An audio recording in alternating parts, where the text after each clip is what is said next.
I'm frozen. Cool. That's the click. And go.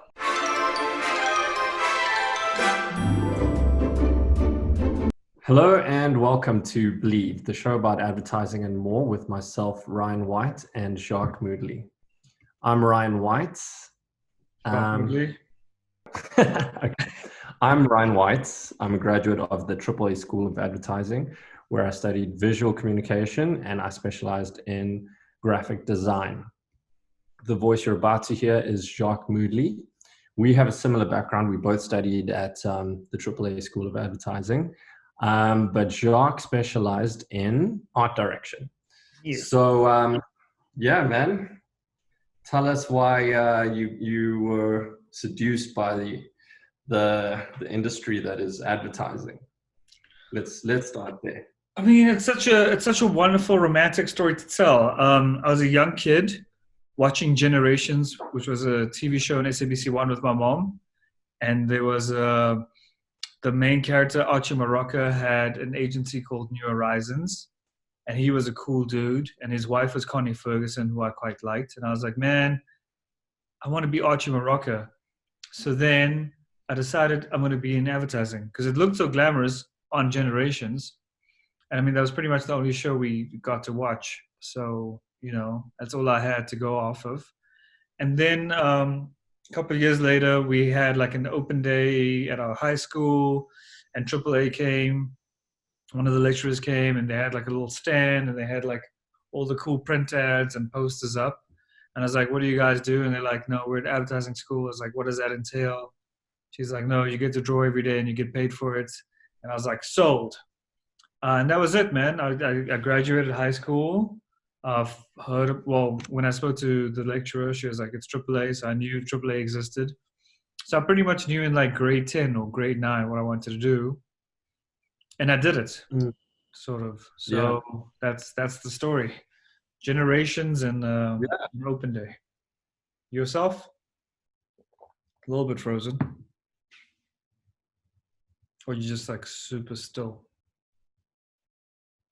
No, you're frozen. You're frozen. But it's a good look on you. Sorry, you were frozen for a long time. Oh, yeah. Same with you. Okay, so as soon as I was finished, I went over to you.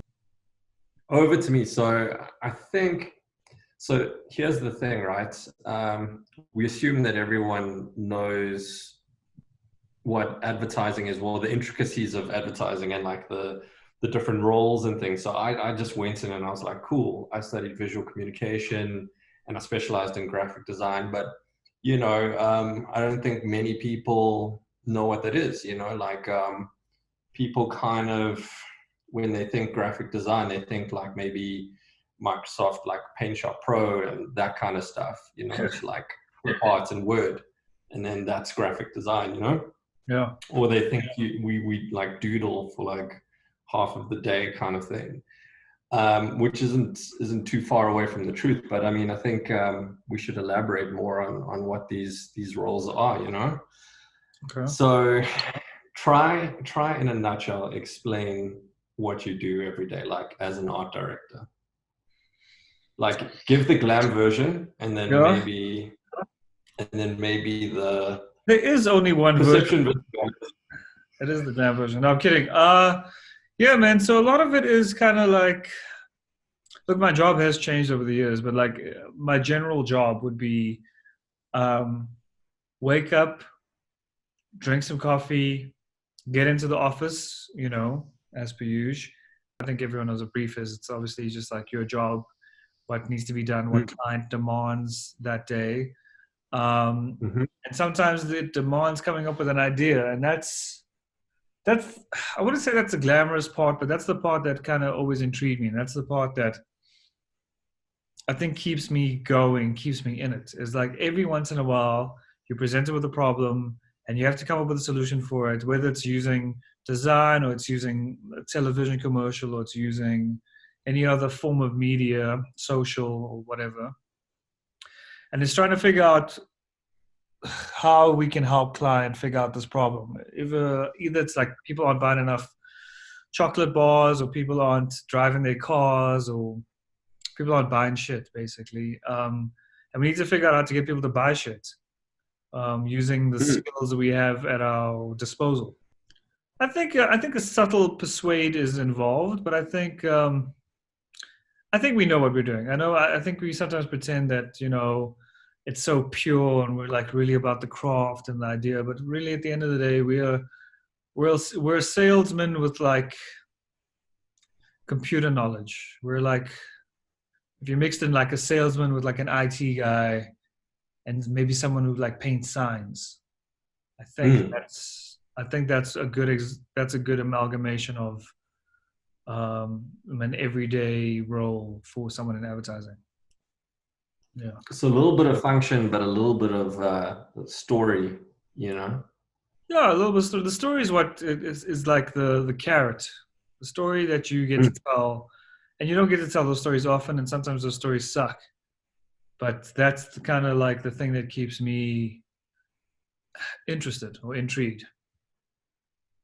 So your job is to just deceive people into spending their Sut- hard-earned cash Subtly on coax stuff them. they don't need.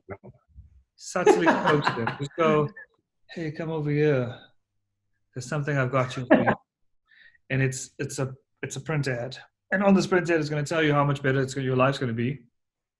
It's getting very Fight Club. Advertising has us chasing cars and clothes, working jobs we hate so we can buy shit we don't need.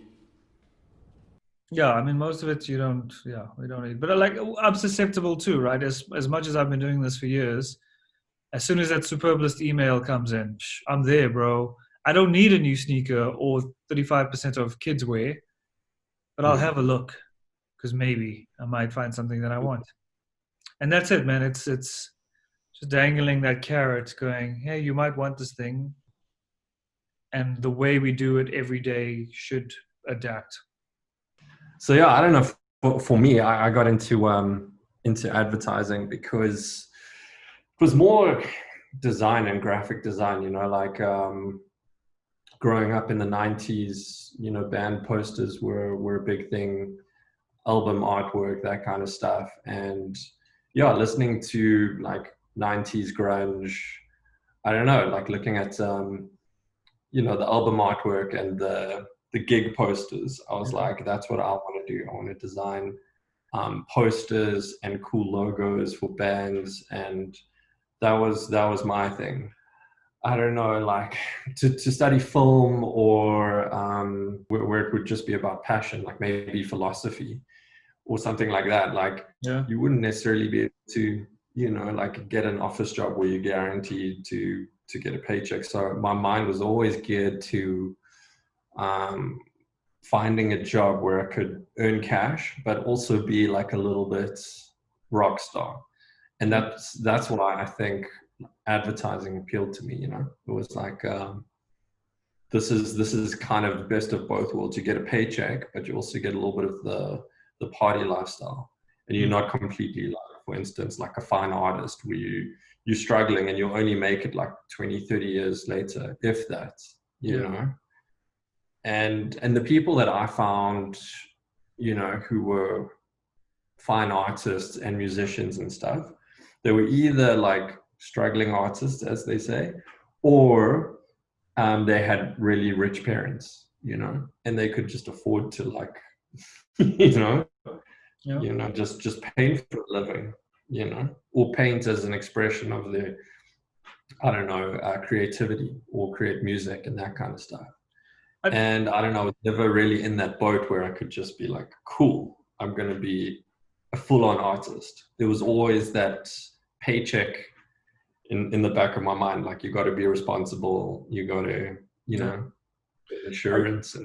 I hear you, but I don't think, to be honest, like, I mean, in advertising, at least in the first couple of years, you pretty much are still a starving artist. Those paychecks aren't big in the beginning. I mean, they don't get much bigger. I mean, let's be honest. Like, I mean, I started at, I'm not going to name names, but I started an agency after like studying for 3 years, winning a Louis. I can say Louis.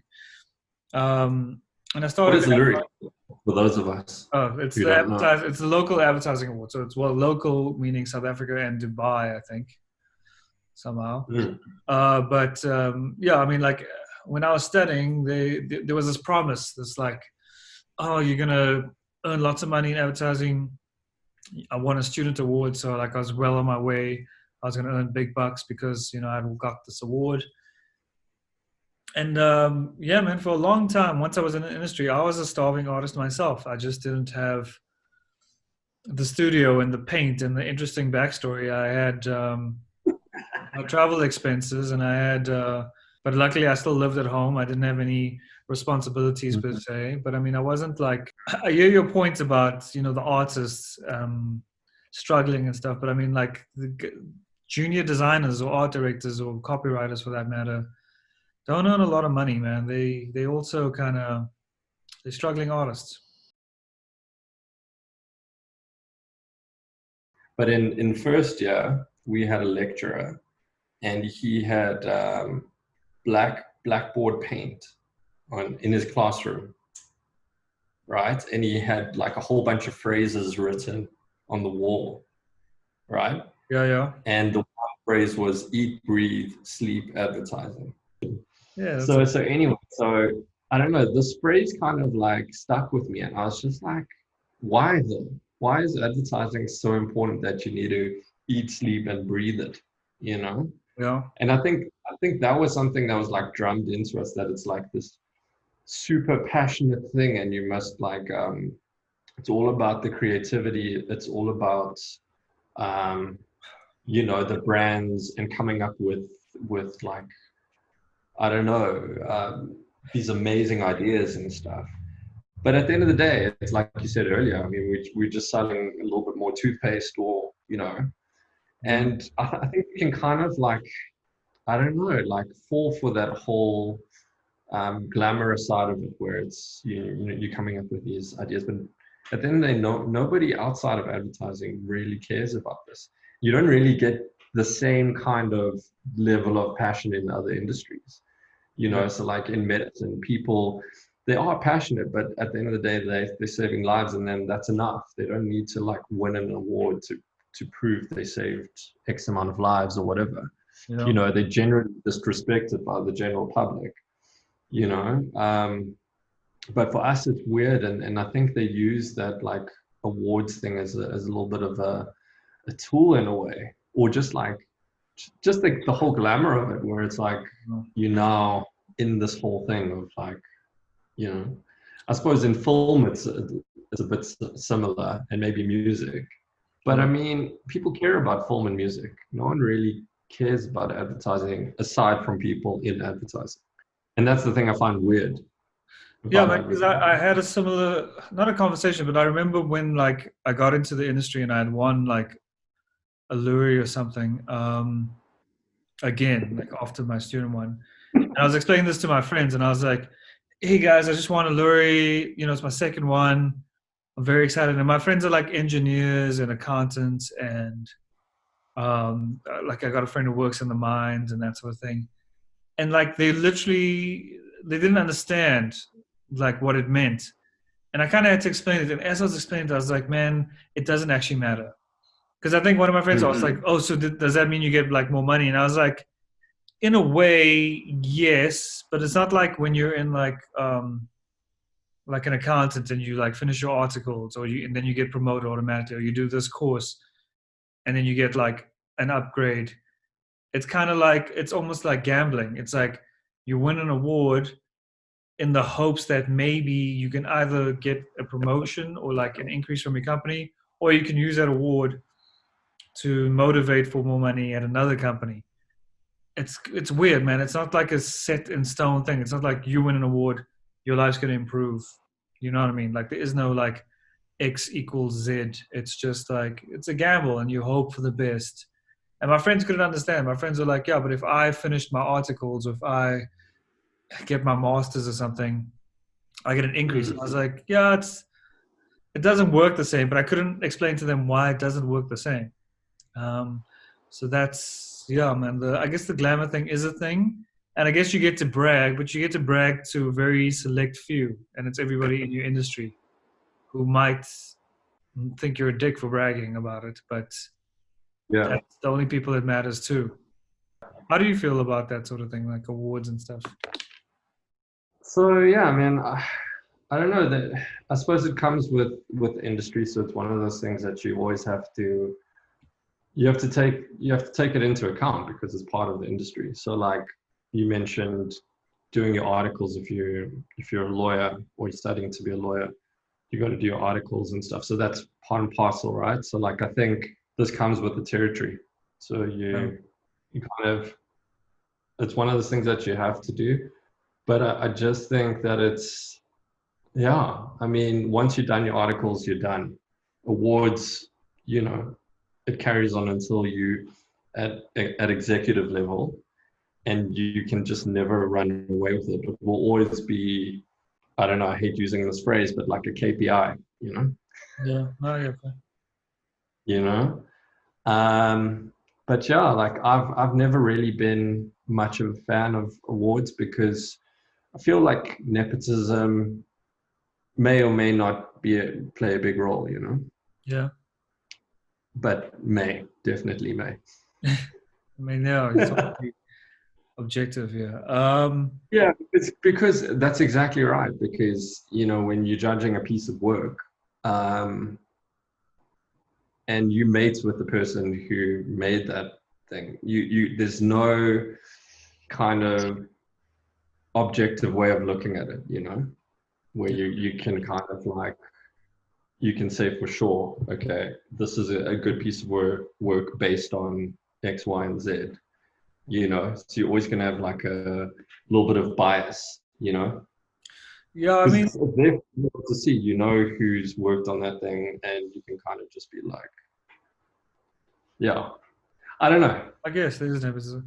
I don't know, man. Like, I hear what you're saying. I think some of the, I mean, if I think back in my career, like going to, like in college and like the archives, the Lutz's archives or the gun report or all those things, I remember looking at those, and you get whatever was in there, you could tell was good work. I hear what you're saying about the nepotism. And I think obviously it exists. It exists in any field. I think the Grammys or the Oscars are the same. Like, if you meet with Tarantino, you're going to give Tarantino an award, regardless of whether Once Upon a Time in Hollywood was great or not. I don't think so. But